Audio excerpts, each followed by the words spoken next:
დღეს მინდა მოგითხროთ სოფელსა და სოფელში მაცხოვრებელ ადამიანებსა და ქალაქში ცხოვრებ ადამიანებს შორის კავშირს. კერძოდ მოგვისმენია ასეთი ფრაზები: სოფელი იცლება, სოფელს რა ეშველება, ახალგაზრდები აღარ არიან, მხოლოდ მოხუცები შემორჩენდა, ასაკონები, ისინიც აღარ არიან და რა ვიცი, ასეთი გამოთქმები ხშირად მოგვისმენია ხოლმე და მე მინდა ერთი პატარა შეღავათიანი პროცედურა შემოგთავაზოთ, რომელიც წაადგება ალბათ სოფელ მაცხოვრებელსაც და ქალაქელ მაცხოვრებელსაც. მოგეხსენებათ, სოფელში მართლაც კეთდება გზები, შემოდის გაზი, გაკეთდა ყველა განათებები, მაგრამ აღარ არის მაცხოვრებელი. ძალიან იკეთება სახლები, მაცხოვრებლები არ არიან, განსაკუთრებით ახალგაზრდები, ახალგაზრდა ოჯახები და რა ვიცი, მიზეზი არის ის, რომ სოფელში არ არის შემოსავალი. მიუხედავად ამისა, რომ სინათლე, გაზი, გზა, ინფრასტრუქტურა ყველაფერი კეთდება, შემოსავალი ძალზედ არ არის სახარბიელი, რომელიც ახალგაზრდა ოჯახი ვთქვათ ცხოვრობს და შეძლებს ცხოვრებას. მე ასეთი წინადადებებით უნდა შევიდე ქალაქელ მაცხოვრებელთან. სოფელში ყველა რაღაცას აწარმოებს. ზოგი თამბაქოს, ზოგი ყურძენს და ღვინოს ურავს, ზოგი სოფლის მეურნეობის პროდუქტებით არის დაკავებული და მოყავს პომიდორი, კიტრი, ლობიო, ბულგარული პერეცი და რა ვიცი, ასე შემდეგ. მოდი ერთი რაღაცა ვთქვათ, როცა ვთქვათ სოფლელი ადამიანი მოიწევს თავის მოსავალს, მაგალითად კიტრს, პომიდორს, ყურძენს, მიაქვს ბაზარზე. ბაზარზე ჩააქვს და აძლევს გადამყიდვას. მაგალითად, ვთქვათ, კიტრი მოიყვანა ადამიანმა, სოფლის კიტრი, ამბილად ნატურალური, კარგი, თუნდაც პომიდორი ჩააქვს ბაზარზე და იქ ბაზარზე როცა მიადგება ეგრეთ წოდებული მარშრუტკა, დახვდებიან გრო გადამყიდველები და ყიდულობენ, ადგენენ ფასებს და ყიდულობენ მათ ძალიან იაფად, დაბალ ფასებში. მაგალითად, მაგალითისთვის გეტყვით ახლა, რომ თქვათ კიტრი, როცა ჩაიტანა სოფელმა მაცხოვრებელმა, გამოართვამენ ლარში. მათ იქვე ჩვენ თვალწინ გადამყიდველი აძლევს მაღაზიას. მოდიან მაღაზიები, მოდიან სხვა ყიდველები, რომელიც ყიდულობენ არა გლეხისგან, არამედ გადამყიდველის. და ეს გადამყიდველს მიაქვს გადამყიდველი ყიდის მაღაზია, რა თქმა უნდა, მაღაზიაზე ვთქვათ, გადამყიდველმა მიყიდა ლარნახევრად. მაღაზიის მეპატრონე წაიღო და მიიტანა თავის მაღაზიაში და გაყიდა 2 ლარნახევრად, 3-ად. ჩვენ მიდიხართ მერე ყიდულობთ ამ პროდუქტს ძვირად. შემოგთავაზებთ ესეთ პატარა შეღავათიან წინადადებას, ვთქვათ ქალაქელებმა, ქალაქში მაცხოვრებლებმა, რომ ამოხვიდეთ სოფელში, სოფელსაც ნახავთ, სოფელ ხალხსაც ნახავთ. ისინი რა თქმა უნდა კარგი მასპინძლებიან თავისი კეთილი გულით,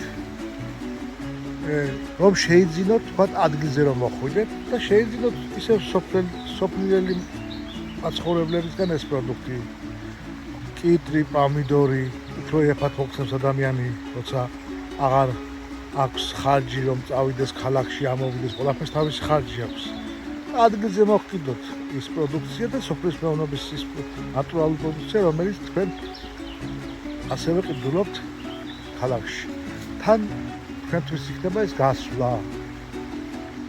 ხეობაში და რა ვიცი, ნახავ თუ როგორი კარგი სილამაზეა ჩვენს კუთხეშიც. მე მინდა დავიწყო ესეთი პატარა სიუჟეტების გაკეთება და ვიწყებ ჩემით.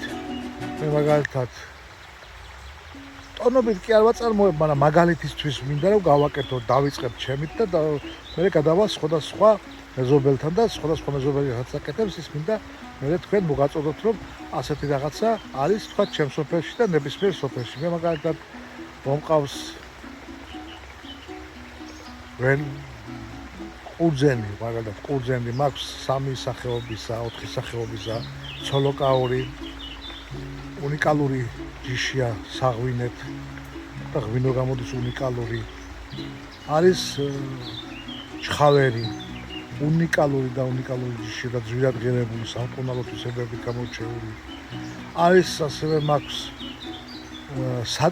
საწურავი ასეთი ჯიშია, რომელიც ძალიან ძვირად ღირებულია, მსუბუქი ღვინოა და მხოლოდ ეს ჯიში და ეს ყურძენი მოიპოვება ქედაში, ქედის რაიონში.